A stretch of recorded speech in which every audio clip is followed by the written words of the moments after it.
Well, hello. Welcome to a review of worksheets 5 and 7 with some selected answer explanations. We're going to start with number 3 here. So this one asks us to find the area for this equilateral triangle with a perimeter of 60. So if it's an equilateral triangle and the perimeter is 60, that means all three sides have to be the same, so they all have to be 20. And an equilateral triangle uses a special area formula, side squared root 3 over 4. So each of the sides are 20 units long. So we just plug 20 in for the side and compute. 200 squared is 400. 400 divided by 4 is 100. So 100 root 3 square inches would be our answer. So remember to convert the perimeter into the side lengths and then use the side length in your formula. Okay, so that was number 3. The next one I'd like to go over is number 4. So this is finding the area of regular polygons. So we're going to use that 1/2 apothem times perimeter formula. I'm going to put that over here, 1/2 apothem times perimeter, and then I'm going to leave some parentheses for my apothem and my perimeter. This is a hexagon, 6 sides. And they tell us the apothem is 6 root 3. So I'm going to plug that in and label it in my diagram that the apothem is 6 root 3. And then I think about my right triangle. I know that if we have a hexagon, 360 divided by 6 is 60. And then if we divide that by 2, this top angle is going to be 30 degrees. So we have a 30, 60, 90 right triangle, which makes, if the side opposite the 60 is a root 3, then the side opposite the 30 will be a, which makes this length 6 and my whole side length 12. And so if my side length is 12 and I have 6 sides, 6 times 12 is 72. So my perimeter is 72. So I plug that in, multiply across, and I get for number 4 that my area is, it says the directions say round your answer to the nearest tenths place. So when I multiply all this out, the area comes out to be 374.1 square centimeters. Okay, so that was a hexagon here for number 4 when they gave us the apothem. The next one I'd like to go over is number 7. So here's another hexagon.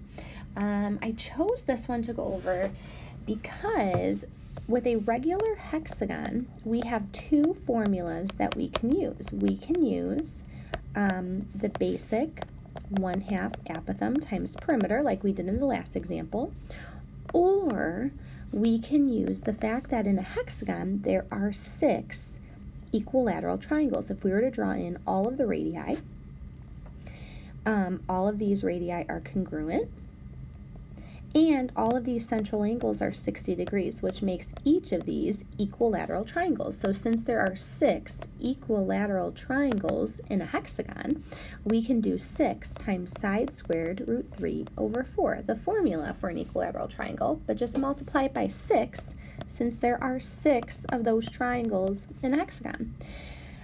So if we use that formula, when they tell us that the radius is 8, the radius is this segment here, which is also this segment here. And if they're equilateral, they're all 3 8 units long. And so because they give us the radius, they really, in essence, give us the side length of the equilateral triangle. So I'm just going to plug 8 in for S here and then simplify this. So we get 8 squared is 64. 64 divided by 4 is 16. 6 times 16, we can multiply that out, but the directions do ask us to leave our answer rounded to the nearest tenth, so I will do that, 166.3 square millimeters. Okay, so this one, another hexagon, but we use this shortcut formula instead of the regular 1/2 apothem times perimeter. Okay, moving right along, let's take a look at number 8. So 8's unique because it doesn't give us a diagram, but we don't need to draw a nonagon. Really, all we need is this part of our polygon. with the apothem, the half of the side length, and the radius. If they tell us that the whole side length is 8, then I know that half of the side length is 4. So if they give us that part, I want to make sure I have it in my formula, or I'm sorry, my diagram. Excuse me. And then I write out my area formula, 1/2 apothem times perimeter, and I leave my parentheses for the apothem and the perimeter. Now, since they gave us the side length, and it's a nonagon, which means there are 9 sides, I can find the perimeter because each of those 9 sides are 8 centimeters long. So the perimeter is 72, and I can plug that right into my formula right away. The last thing I need to find is this apothem. So I don't need my radius, I'm going to erase that, and I need to find this A value, my apothem. And in order to do that, I do need to find this top angle measure first, which we're going to find by taking 360 divided by the number of sides, 9, and get 40. Divide that by 2 to get this top angle is 20 degrees. And so now that we know that top angle measure, I can go ahead and use trig to solve the rest. So I'm just going to redraw that triangle down here really quickly, just so I have it in front of me. So we're solving for the apothem. We know half of this side is 4, and that this top angle measures 20 degrees. So when I use trig to solve, 4 is my opposite side from the angle. The A is the adjacent, so I'm going to use tangent. Tangent of 20 is equal to the opposite over the adjacent. Now, algebraically, we can just flip these spots, and A is 4 divided by the tangent of 20. Now, I don't want to plug that in my calculator just yet. I'm going to take this expression and plug it in exactly how it is up here for the apothem. 4 divided by the tangent of 20. So make sure you have that listed out, all with exact terms, no decimals yet. Once you have them all written out with all your parentheses filled in, then you can type it in your calculator. You should get 395.6 square centimeters. Okay, so hopefully that helped with some of the problems from worksheet 5, again, regular polygon areas. All right, next I'd like to go over some questions from worksheet 7. So if you scroll on down to that one, I'd like to go over some of these questions starting with number 10A. So we're going to look at number 10A, where we are finding areas of different polygons. And so first thing we have to do is identify, based on the markings and what they're giving us, what shape it is. So in 10A, if all the sides are congruent, it's a parallelogram, but since all of them are congruent, it's a rhombus. We don't know anything else, so we're going to use the area formula for a rhombus, which is 1/2 the product of the diagonals. And so remember, in a rhombus, the diagonals are perpendicular bisectors of each other. So that means we have these congruent segments. So if that part of the diagonal, if that part of the diagonal is 6, this part of the diagonal is 6, so the whole diagonal is 12. And then we need to figure out the other part of the diagonal. Well, remember that inside, when the diagonals intersect, they form right triangles. And so this happens to be a 6, 8, 10 right triangle. So both of these parts are 8, which makes that other diagonal 16. So now that we have the length of both of the diagonals, you can plug that into your formula and multiply through. The area of that rhombus is 96 square units. Letter B, here we have a parallelogram. So the area of a parallelogram is base times height. Remember, your base and your height have to be perpendicular, so we have our base and our height. So based off of this, we know our base is 6. Our height we have to solve for. So we're going to use trig and focus in on this right triangle with this 40-degree angle. H is our opposite side, 9 is our hypotenuse. So we're going to do a little side step here using trig. Opposite and hypotenuse tells us to use sine. So sine of 40 degrees is equal to the opposite over the hypotenuse. So we'll solve for h is 9 times sine of 40. We're going to use this exact expression to plug in for our height. Don't use your calculator yet. Plug that into your formula. Once you have everything plugged into the parentheses, then you can take your calculator out, multiply through. The area comes out to be 34.7 square meters. All right, so we have those. Let's take a look at number 11. Number 11 is a trapezoid that they're telling us. So we right away write out the formula, 1/2 height times base plus base. And then we just need to look at what they give us. In this problem, they give us the area, 252.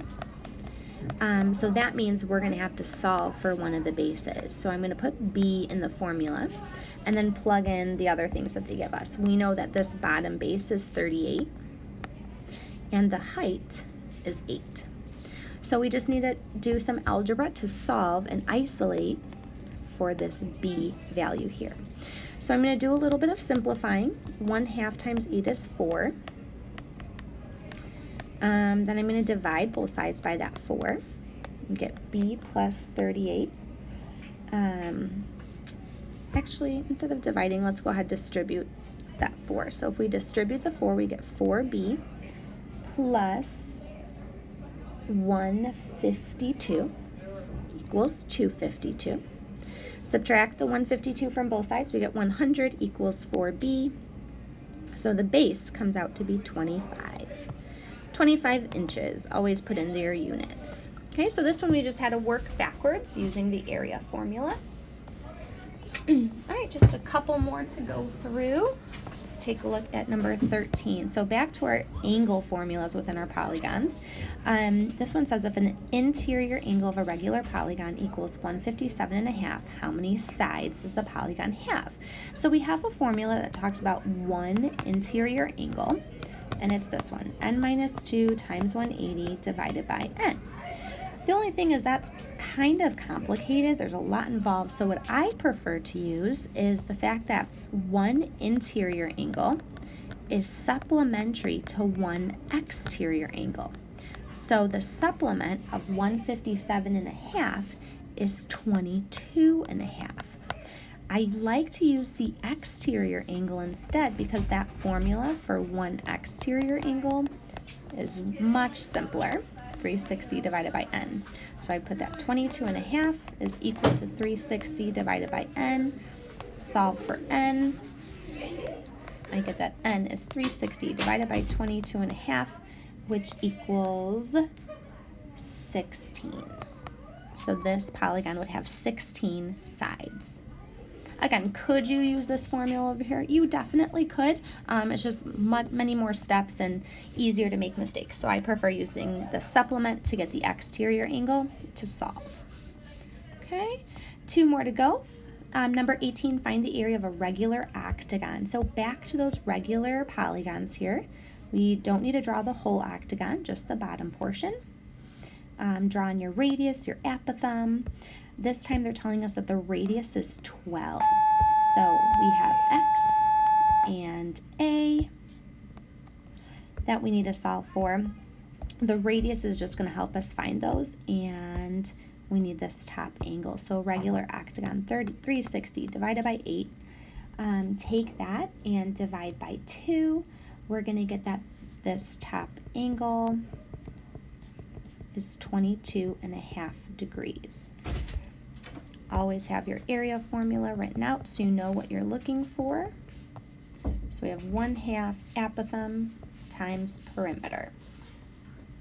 So we're going to use trig to solve for both the apothem and the perimeter in this problem. So we'll just take it one step at a time. I'll redraw the right triangle to solve for the apothem first. So the apothem is A, the hypotenuse is 12, and this top angle is 22.5.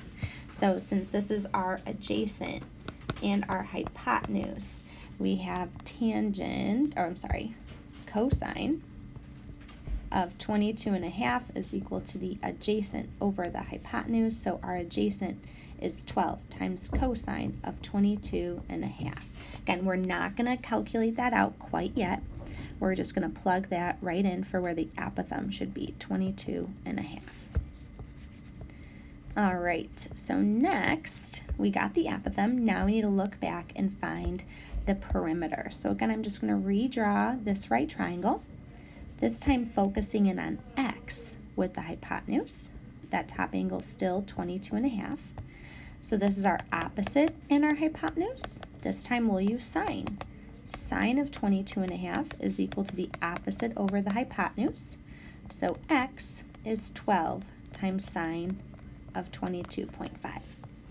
Now X, remember, is just half of the side length of our octagon. So the whole side is going to be double that, or 24 times sine of 22.5.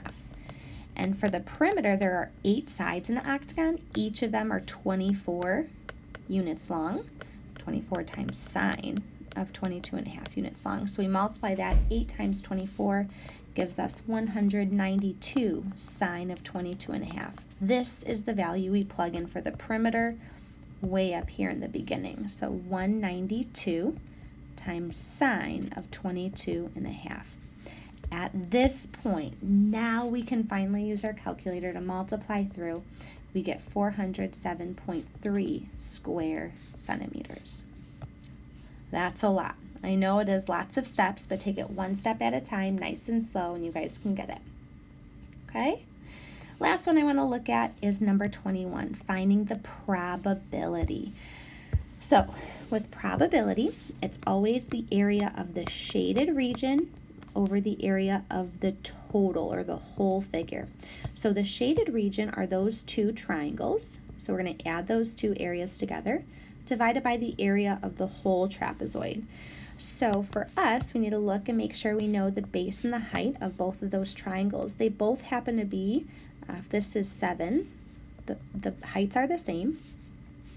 4 plus 7 is 11, and so then that means this one has to be 5, so that we have a total of 16. So for the triangle on the left, it's going to be 1/2 5 times 4. For the triangle on the right, 1/2 4 times 4. So when we calculate that out, we get the area of the top is 18. The area of the shaded region is 18. For the bottom, it's a trapezoid, so it's going to be 1/2 the height plus the sum of the bases. So the height is 4. The two bases are 7 and 16. So we calculate that. The area is 46. We go ahead and reduce that fraction to 9/23, which is about 0.39. Either of these are acceptable. Okay, I hope that helps you guys out, and we'll go through the rest of your questions in class.